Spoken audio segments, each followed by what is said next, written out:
좋은 아침입니다. 어제 고생 많았죠. 글쎄요, 세상 사람들이 지나가면서 보는 것은 아마, 특별한 집회다. 어제 세 팀이, 거대한 두 팀이 있었고요. 그 가운데 우리 아주 작은 모임이 있었죠.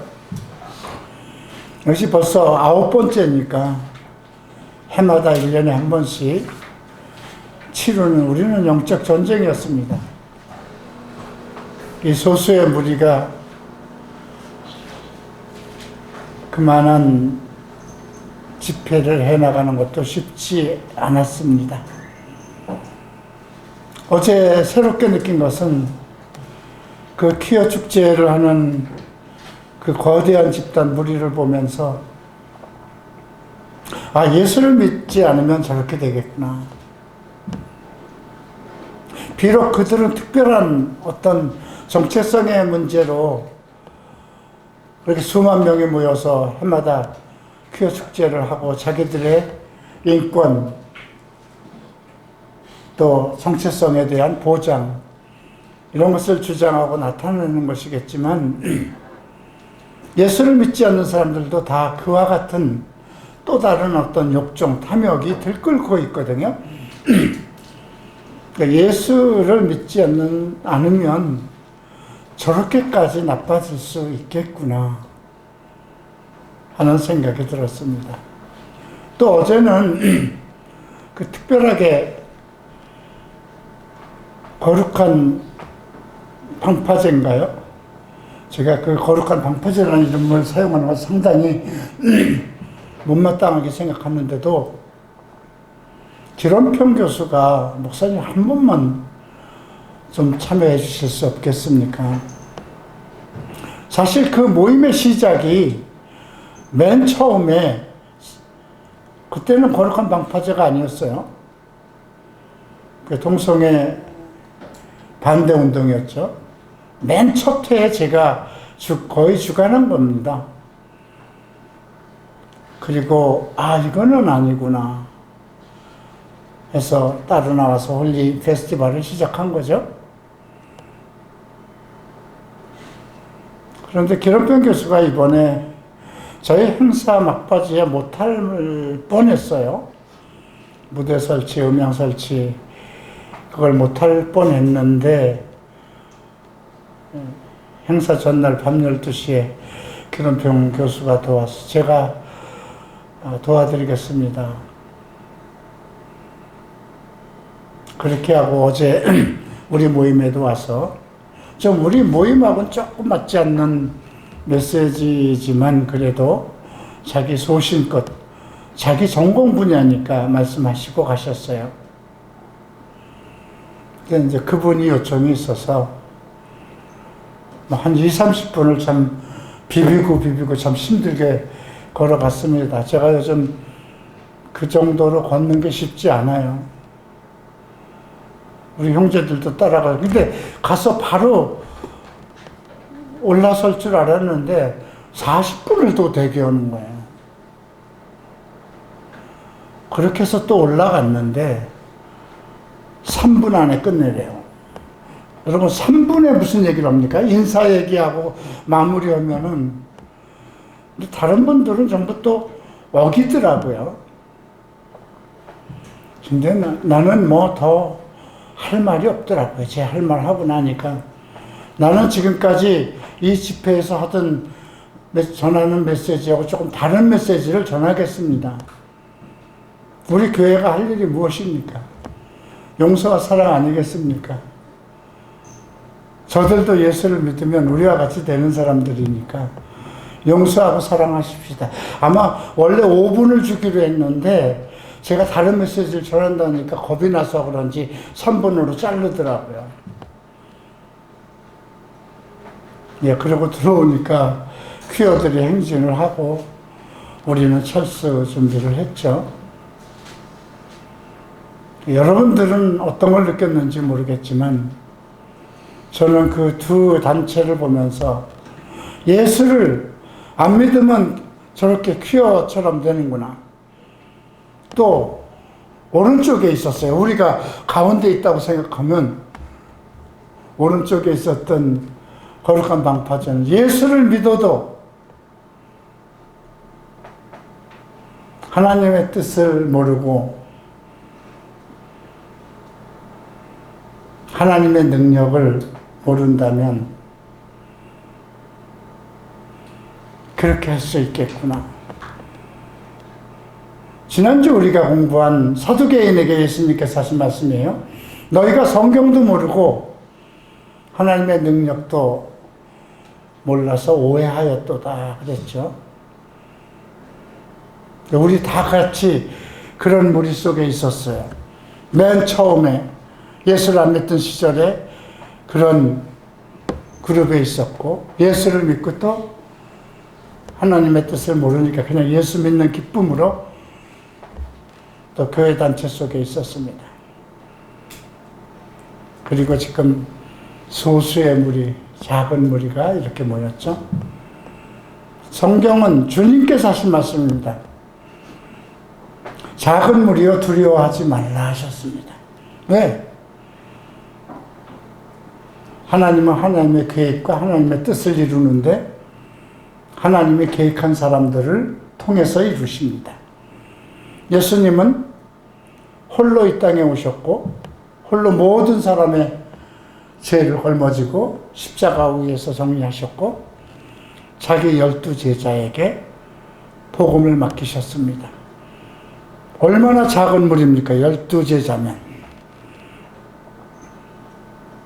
그리고 이 땅에서 복음을 지금 완성해 가고 있습니다.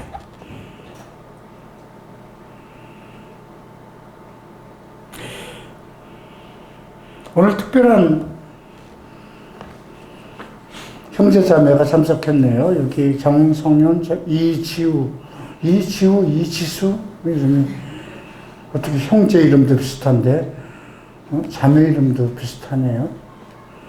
정성현 형제, 이지우 자매 커플이 참여했습니다. 2년 전 논현동교회에서 참여했어요. 퀴어 축제 시작하고 그때 우리 두 형제가 왔는데 원래 저 형제가 오기로 작정됐던 겁니다.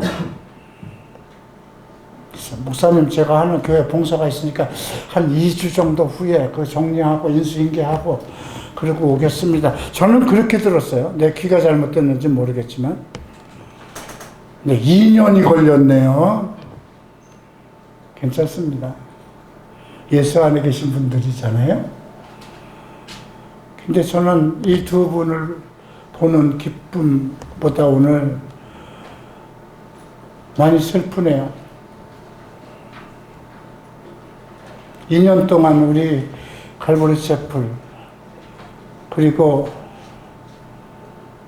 좀 외로운 나에게 큰 힘이 되고 위로가 되었던 우리 정성우 형제, 이지우 자매 대구로 옮기게 되었습니다. 뭐 어쩔 수 없잖아요. 직장에 가니까. 제가 서울 근교에 있는 구단으로 옮기게 해달라고 그렇게 기도했어요. 하나님이 안 들어주셨으니까 하나님 뜻이잖아요. 대구로 가는 게. 왜 대구로 가는지 모르겠어요. 대구에도 내 머릿속에 아픈 기억이 있는 형제가 있습니다. 아픈 손가락이 하나 있어요. 또 한두 명의 형제가 지금도 카톡방에 살아서 있고 저에게 상담을 하고 있습니다. 이제 우리 교회에 멀리 있는 제 제자들이 이제 하나가 더 늘어났어요. 20년 전에 내 제자, 20년 전부터 내 제자인 미국에 있는 이상은 박수영 커플입니다. 아직도 그들은 내 제자이고 이 교회를 갈보채플 서울교회를 자신들의 예루살렘으로 알고 기도하고 저와 교제를 하고 있습니다. 또 한 형제는 두바이에 있는 김병철 형제입니다. 목사의 사택에서 기도를 하면서 예배는 우리 예배를 온라인으로 보고 있습니다. 아마 이 시간에도 예배를 보고 있을 거예요. 온라인으로 줌으로 성경대학교 과정을 공부하고 있습니다. 한국에 올 때마다 우리 교회를 찾아서 함께 예배드리죠. 근데 둘이면 충분한데 이제 한 사람이 또 대학으로 가니까 또 그런 관계로 이어가야 되겠네요. 자, 우리 성우, 지수 잠깐 나와서 기도 한번 하십시다. 요거 잠깐 치워주세요.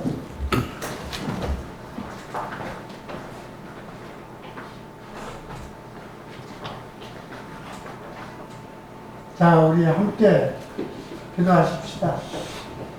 존귀하신 주님 감사합니다. 우리 사랑하는 정성호 형제, 이지수 자매, 주께서 이 커플을 만나게 하시고 부부가 되게 하시고 믿음 생활을 이어오다 주께서 갈불체풀 선물로, 저의 선물로 위로의 선물이 되게 하시고 이 교회에 선한 모습을 끼치고 선한 영향을 주고 목사의 큰 위로가 되게 하시고 그리고 이제 또 하나님께서 이들을 대구로 옮기시니 그곳으로 가게 되었습니다. 우리가 어디에 있든지 간에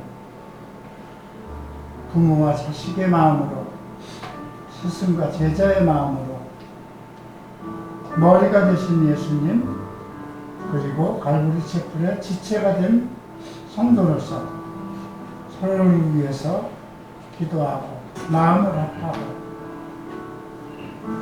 변함없는 믿음을 지킬 수 있도록 인도하셔서 특별히 이들을 대구를 보내면서 한 가지 소망이 있습니다.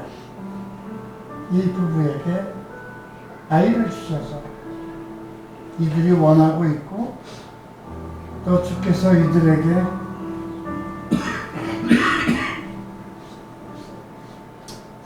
아이를 주시면 믿음의 아이로 잘 키울 것입니다. 주님이 오시는 날까지 아름다운 가정의 모델이 되도록 성심을 다할 것입니다. 이들이 복을 받으면 복을 받을수록 은혜를 받으면 은혜를 받을수록 주께 더 열정을 갖고 열심을 가지고 섬길 것입니다. 그러니 이들에게 부족한 부분을 채워주셔서 감사하며 예수의 이름으로 기도합니다. 아멘. 자, 우리 예배 끝나고 단체 사진 같이 찍고요. 자, 오늘 말씀 마태복음 23장입니다.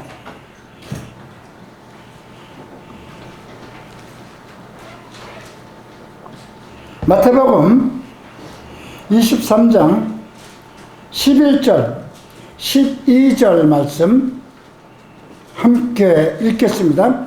너희 중에 큰 자는 너희를 섬기는 자가 되어야 하리라.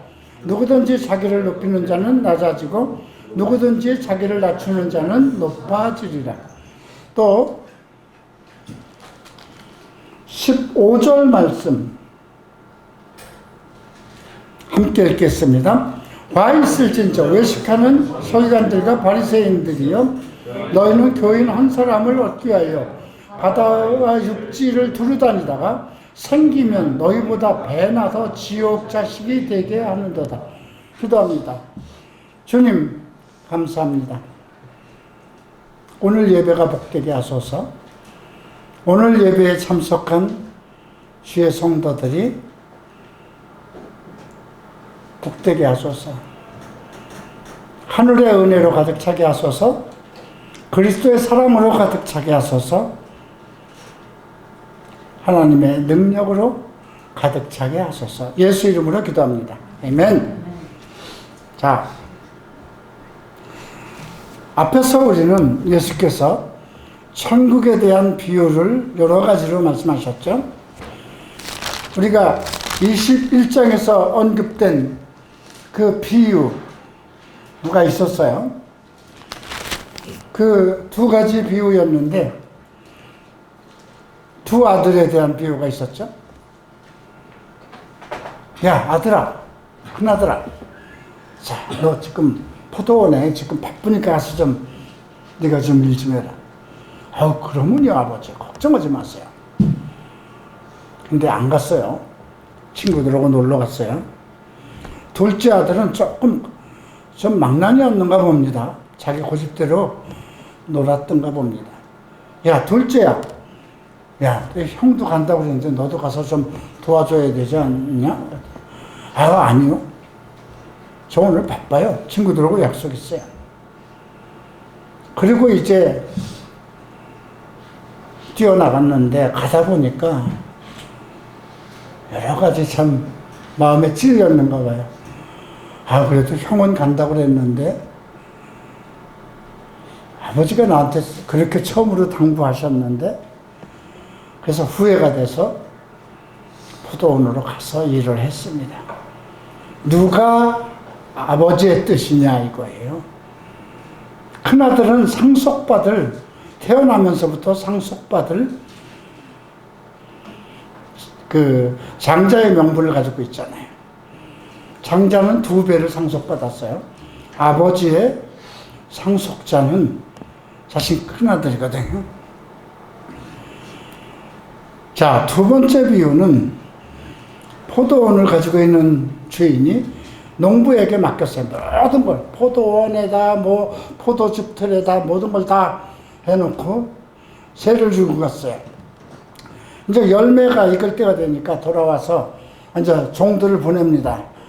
열매의 소출 얼마를 받으려고 했더니 그 종들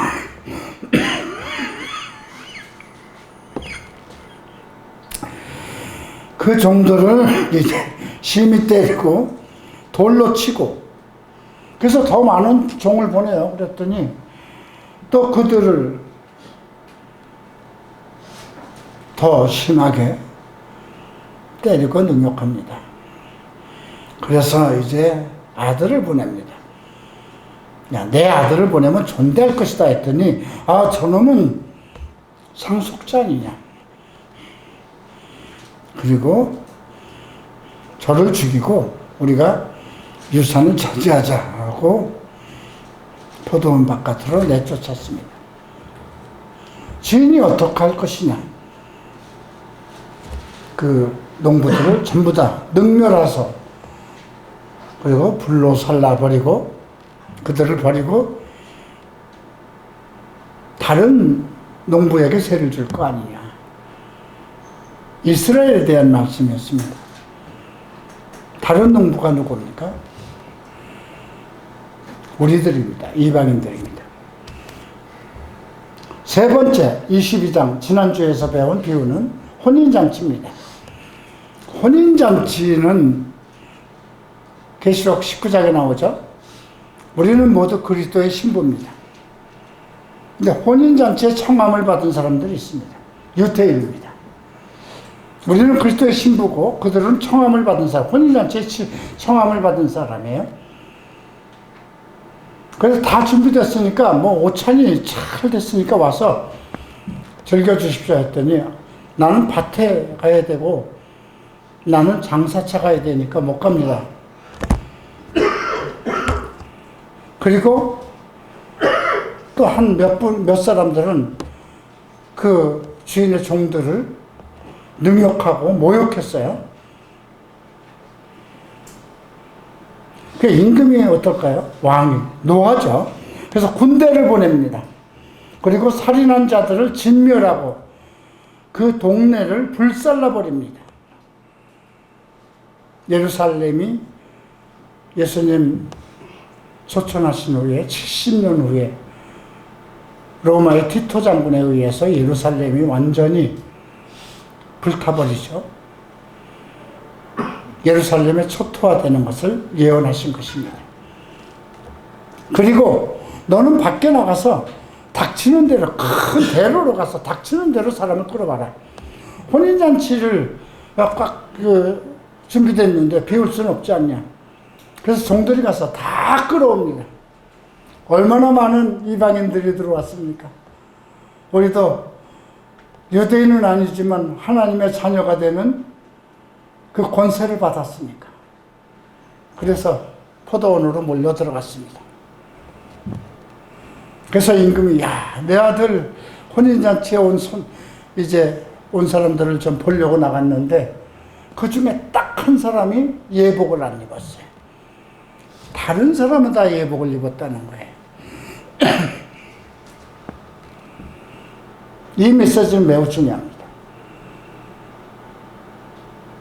우리가 만약에 주님이 오시는 날, 그 딱 한 사람이 내가 되지 않도록 여러분들은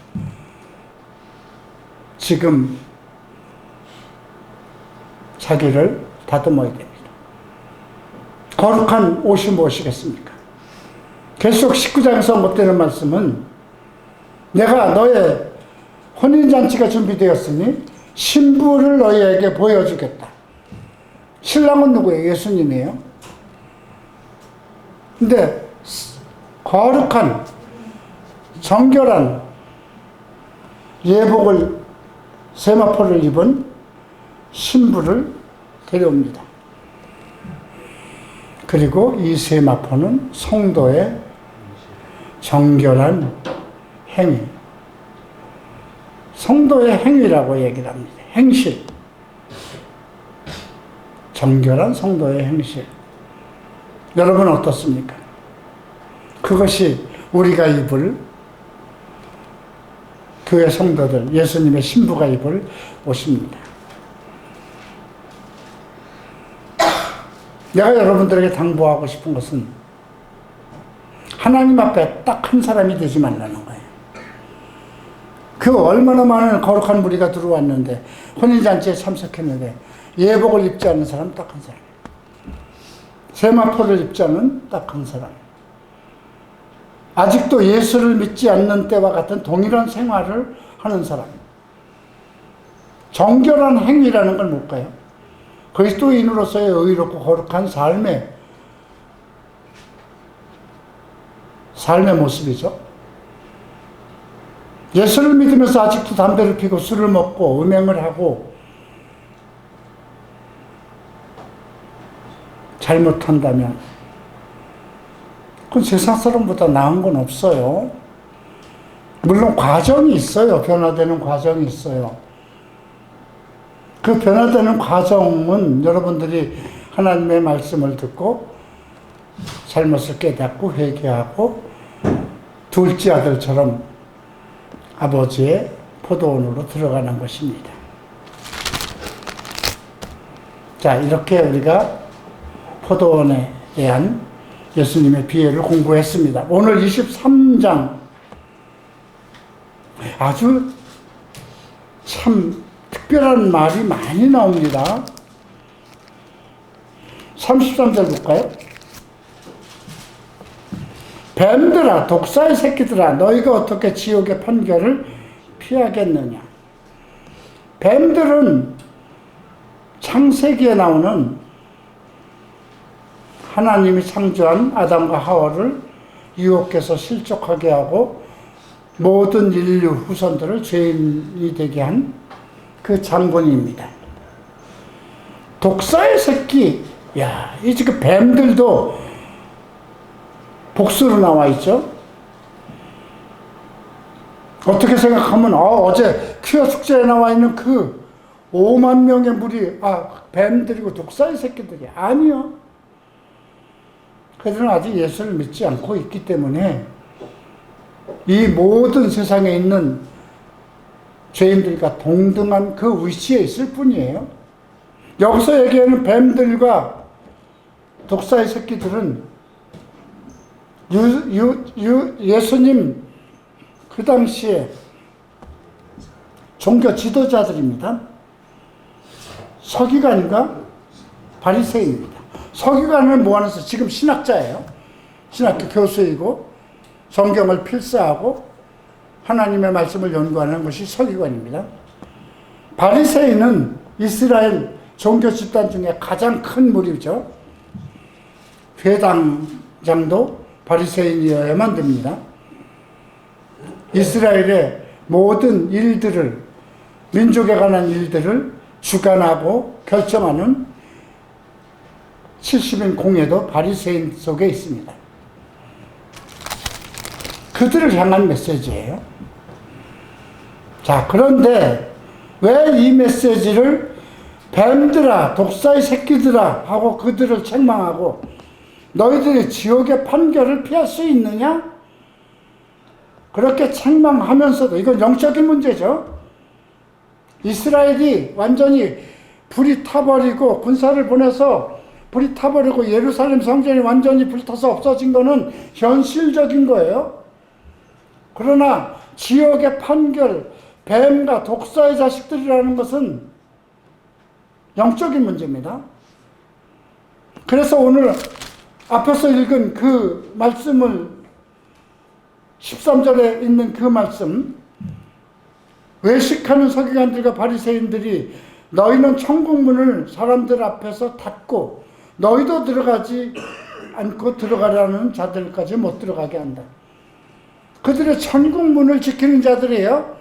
문을 활짝 열고 모든 사람 다 들어와야 되는데 지들도 들어가지 않을 뿐더러 들어오는 사람들을 막는다고 그랬어요. 더 나쁜 말씀이 있습니다. 15절 보죠. 와 있을진저 외식하는 서기관들과 바리새인들이여 너희는 교인 한 사람을 얻기 위하여 바다와 육지를 두루다니다가 생기면 너보다 배나 더 지옥 자식이 되게 한다. 천국으로 들어오는 사람을 들어오지 못하게 막고 저도 들어가지 않고 또 두루다니면서 교인 한 사람을 얻으면 배나 더 지옥 자식이 되게 한다. 이게 지금 서기관들과 바리새인들, 종교 지도자들이죠. 그들은 천국문을 책임진 사람들이고 하나님의 백성들에게 성경 말씀을 전해서 모두 혼인잔치에 참여하도록 해야 되는 그런 직분과 사명을 받은 사람들이죠. 교회 지도자들이에요, 지금. 신학생들, 그리고 교회 지도자들입니다.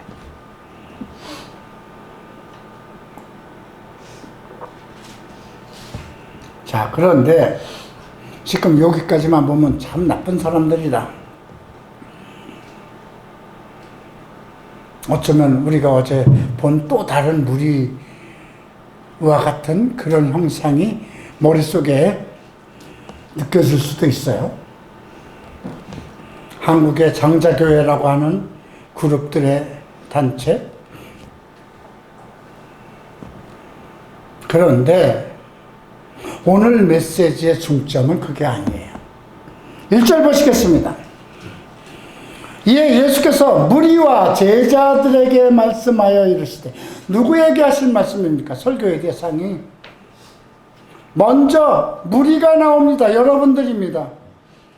제자입니다. 12제자이고 나에게도 하시는 말씀입니다. 자, 이제 이해가 되시겠습니까? 너희들도 똑같을 수 있다는 것입니다. 자,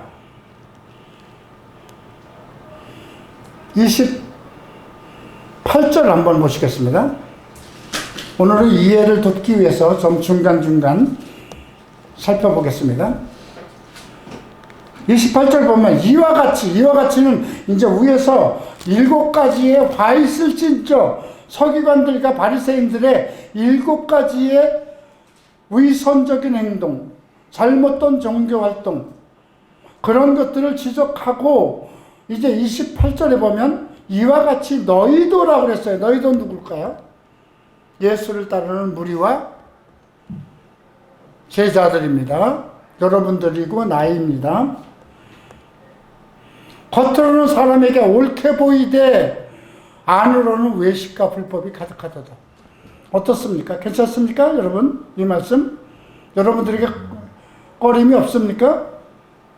겉으로는 아주 의롭게 보이려고, 옳게 보이려고 그러죠. 뭐 나는 목사요, 나는 장로요, 나는 권사요, 집사요, 나는 찬양 리더요. 그런데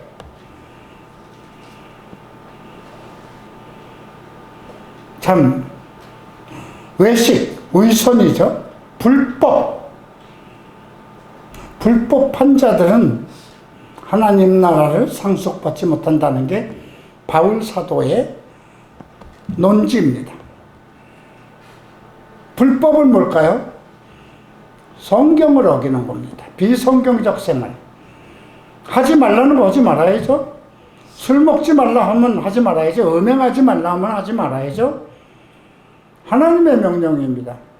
내 영혼을 구원하고 나를 그리스도의 신부가 되게 하고 혼인잔치의 주역이 되게 하신 분, 이 땅에서 주님이 오시면 이 세상을 완전히 정리하시는 7년 대환란에서 그 7년 대환란의 고난을 받지 않게 하기 위해서 나를 잠시 하늘로 옮기셨다가 7년 대환란으로 모든 적들, 적그리스도, 악한 영들을 다 말살하고 그리고 그리스도께서 우리를 이 땅에 와서 1000년 동안, 1000년입니다. 지금 저 76세예요. 여러분들은 지금 40대, 50대죠. 1000년 동안 그리스도와 함께 왕노릇한다는 거예요. 예수가 이 세상의 왕, 대한민국의 대통령만 해도 대단한 권세죠. 시진핑은 어떨까요? 푸틴은 어떨까요? 미국의 바이든은 어떨까요? 거대한 왕국 나라의 대통령들은 실권을 다 가지고 있죠. 근데 이 전 세상을 통치하는 예수님이 왕이죠. 이건 실질적인, 이 땅에서의 1000년 왕국은, 그리스도의 왕국은 실질적인 겁니다. 그런데 그와 함께 왕노릇 한다고 그랬어요. 좀 돌아가셔서, 좀 함께 가셔서 화장실 문 좀 열어드리세요. 열려 있어요. 자, 이 땅에서의 1000년 왕국에서 함께 왕노릇, 여러분들 함께, 뭐 지금 여러분들이 뭐 잘 살았던 돈이 있든 좀 지능적으로 부족했든 그런 거 따지지 않습니다. 의롭고 의로운 그리스도의 신부로서 올바른 행동으로서 살아왔느냐 이겁니다. 외모도 보지 않습니다. 자, 자신 있습니까? 그 딱 한 사람, 너 왜 예복을 안 입었냐? 저를 끌어내서 어둠 속에서 이를 갈게 버린 그쪽에 있지 않겠습니까? 내가?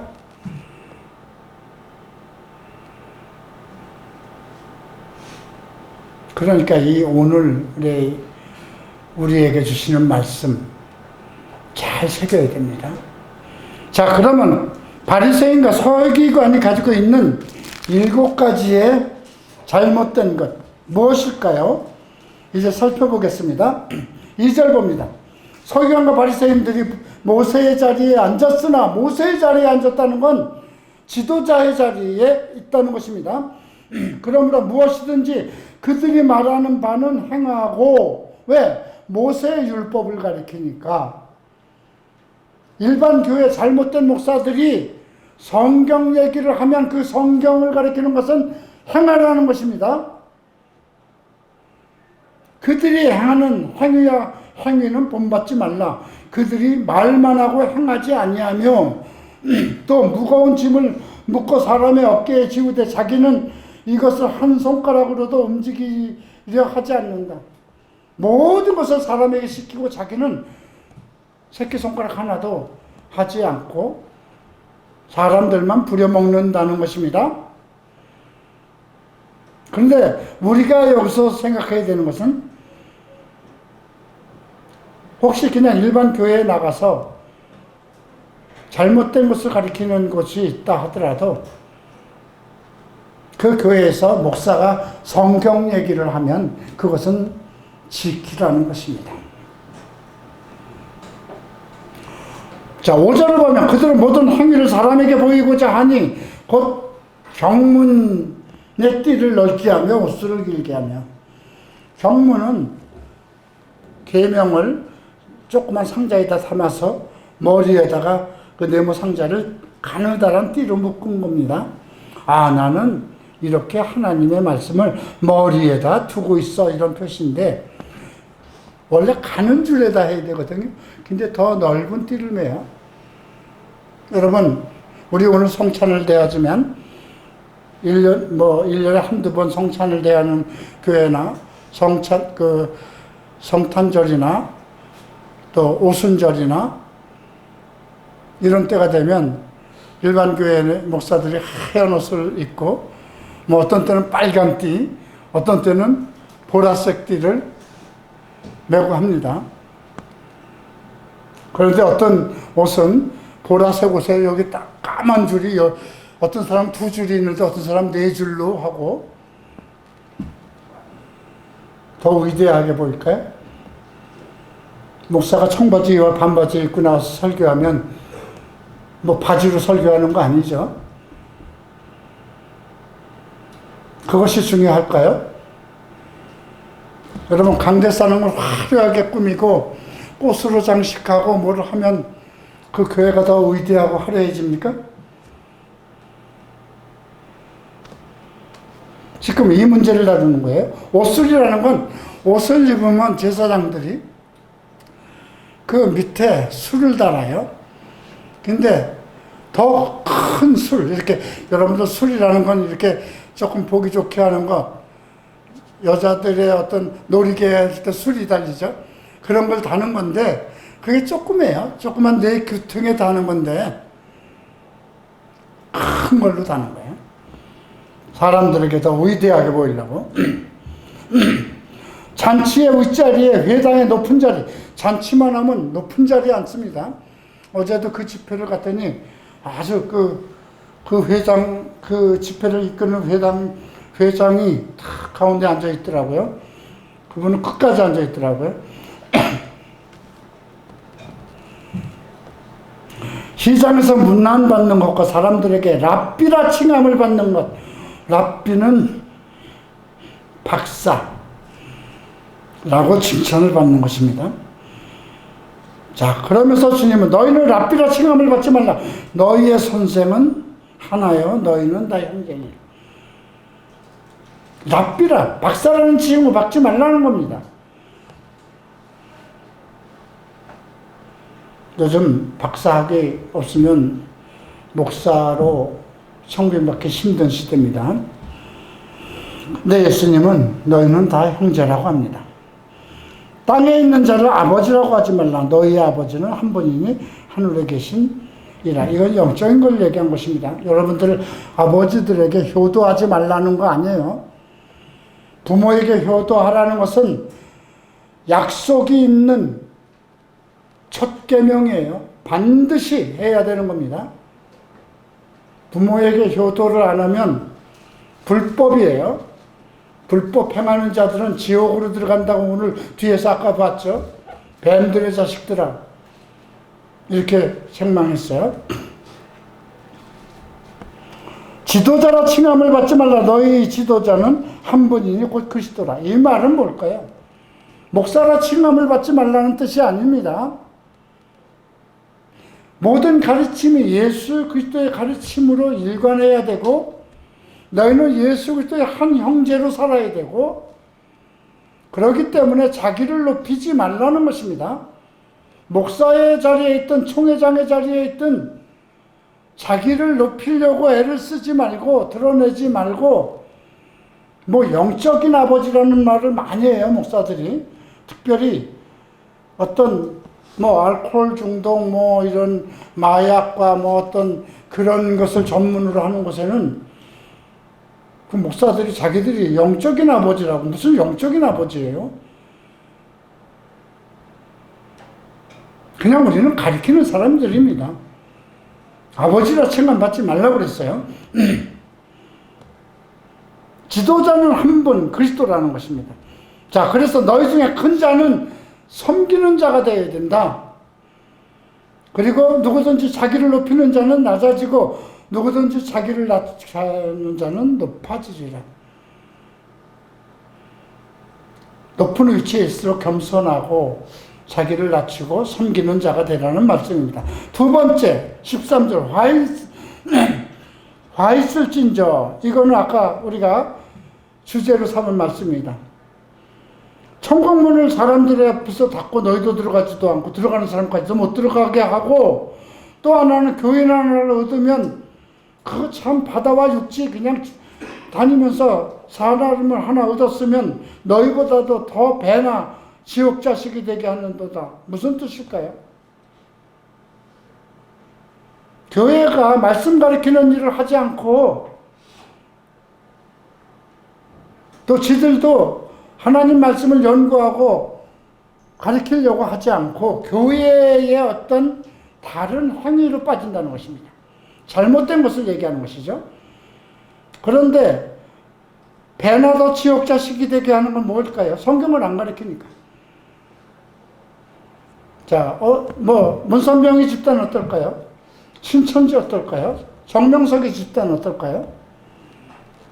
그들도 매일 설교합니다. 어떻다고 생각돼요, 여러분들? 자, 16절 봅니다. 화이슬저, 눈먼 인도자입니다. 눈먼 인도자는 뭘까요? 성경 모르는 자들입니다.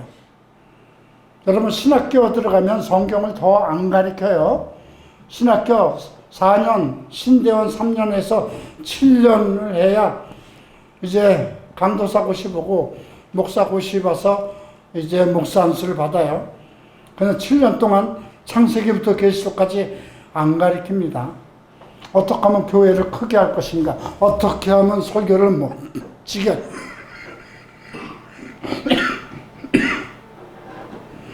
죄송합니다.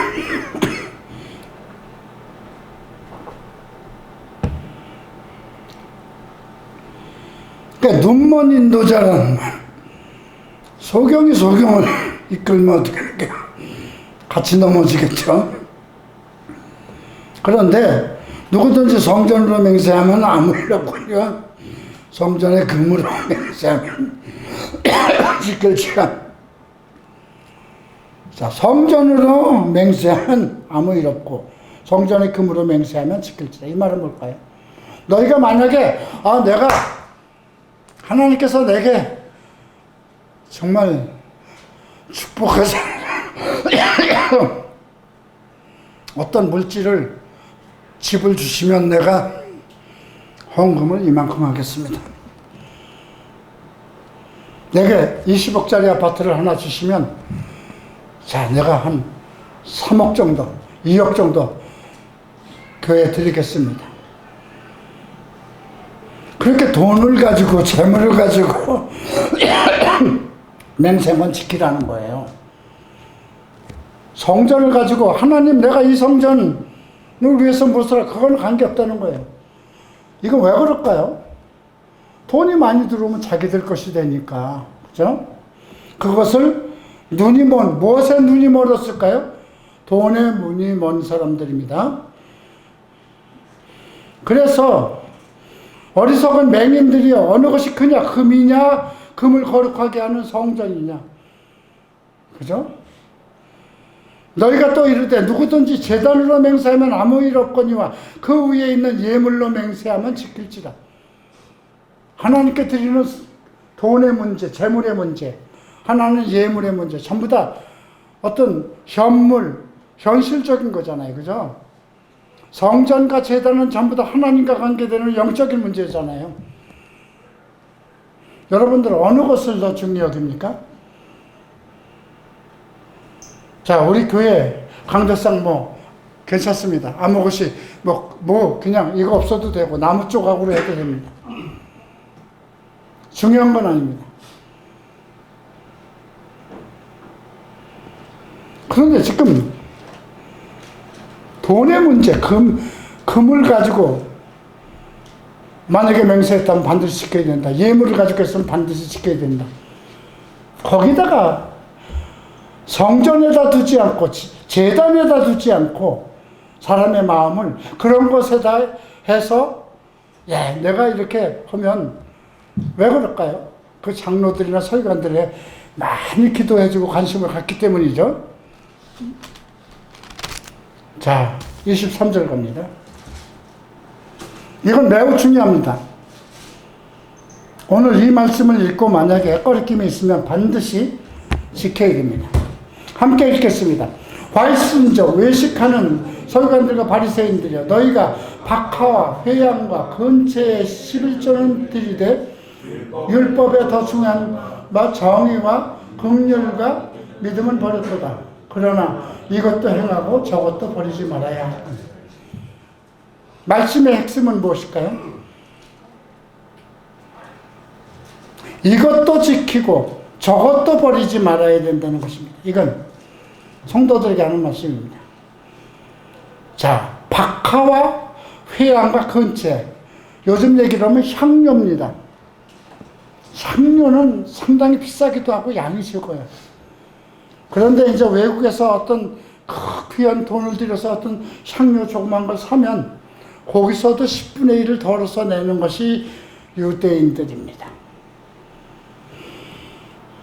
그런데 율법이 더 중요한 바 정의, 율법 중에서 가장 중요한 것은 정의, 의로움이에요.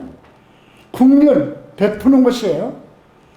그 다음에 하나님을 향한 믿음은 관계없이 11조만 드리면 된다. 11조만 드리면 된다.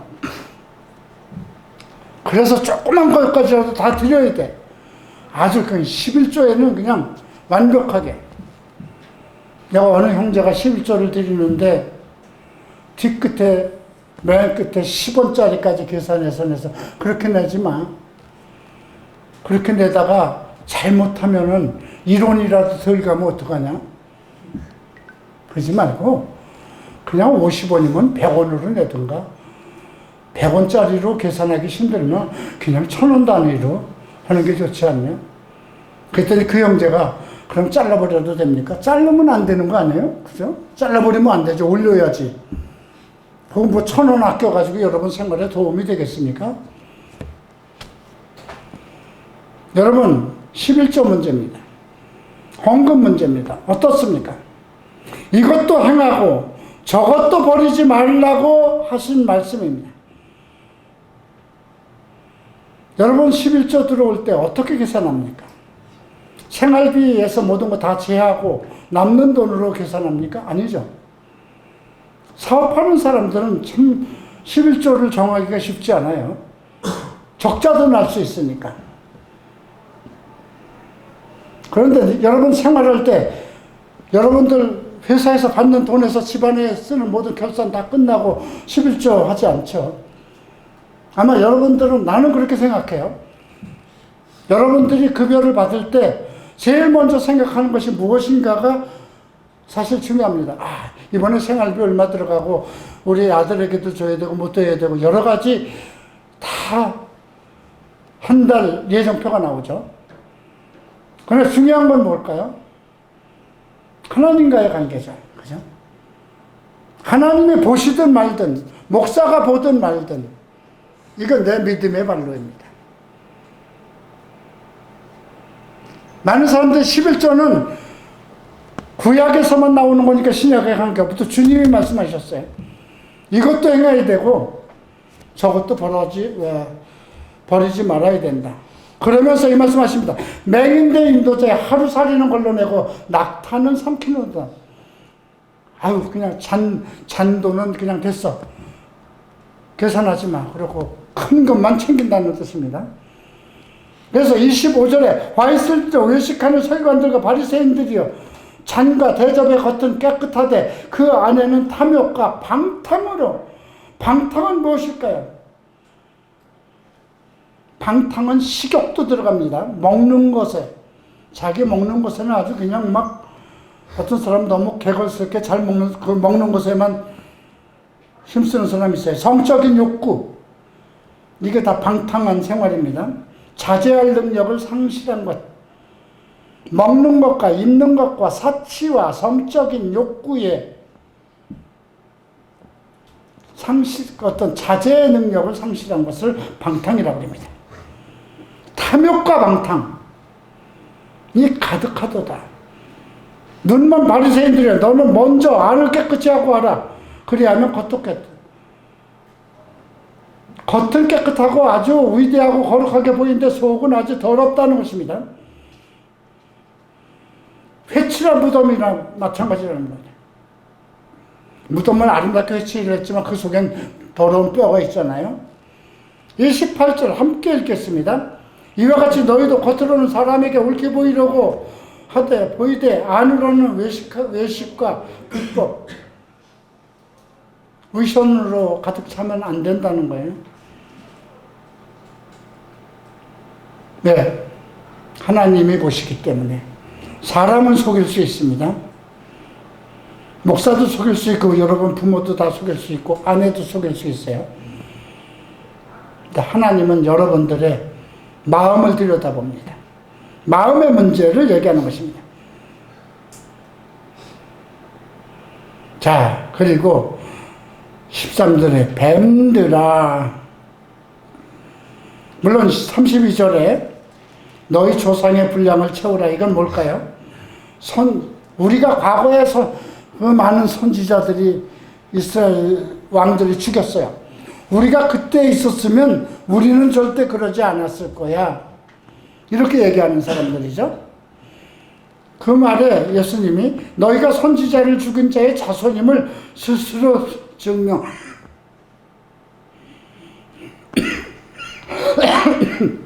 그러면 선지자의 자손이니까 조상의 분량을 채워라. 이건 뭘까요? 조상들이 제대로 하지 못한 것을 너희가 하라는 뜻입니다. 그리고 뱀들아, 독사의 새끼들아, 이거 영적인 문제예요. 어떻게 지옥의 판결을 펴오겠냐. 이 현실 속에서 위선적인 생활을 하는 것, 속과 겉이 다른 생활을 하는 자들, 돈에 중심을 두고 있는 목회자들, 글쎄 어제 그 행사에 얼마나 들어갔을까요? 야, 광화문까지 그 거리에 전광판이 두세 개가 계속 중간중간 서 있고, 야, 저 얼마가 들어갔을까요? 3년 전에 제가 그 교수님한테 물어보니까 보통 한 3억 들어간다고 합니다. 3억. 그 행사 3억 들였어야 되겠습니까? 3억이면 얼마나 큰 일을 할 수 있을까요?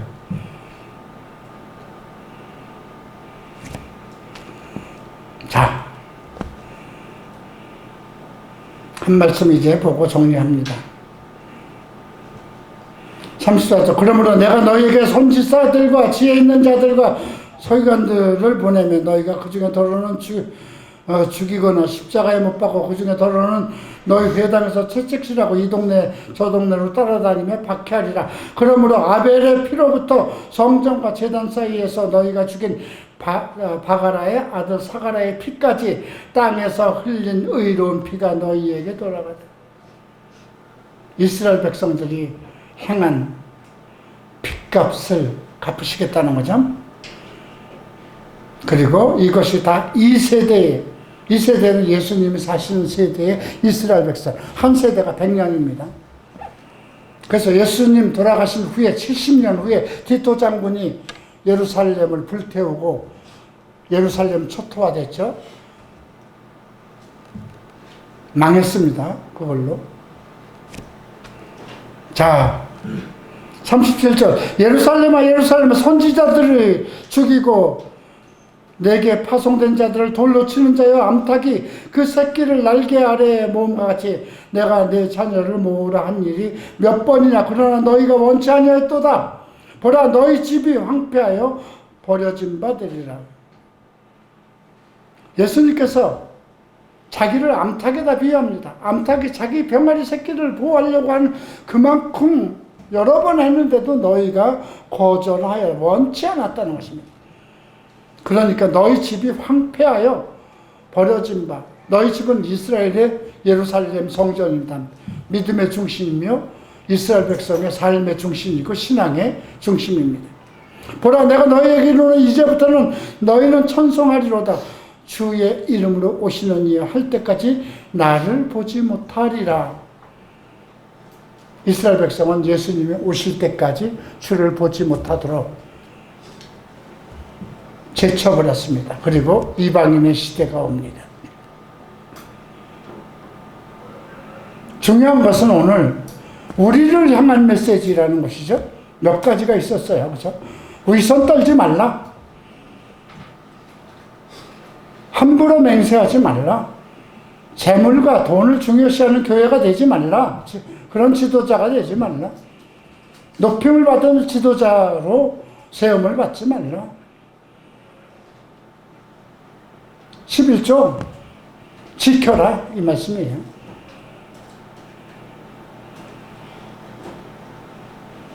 오늘 시간이 좀 길었습니다. 다음 주 24장은 매우 중요합니다. 이건 우리 교회 성도가 아니라도 다음 주에 반드시 교회 못 오더라도 이 24장부터 28장까지는 반드시 들어야 됩니다. 왜? 앞으로 일어날 일. 계시록입니다. 24장부터 25장은 계시록입니다. 이 두 장의 계시록이 함축되어 있습니다. 일어나시기 바랍니다. 기도하겠습니다.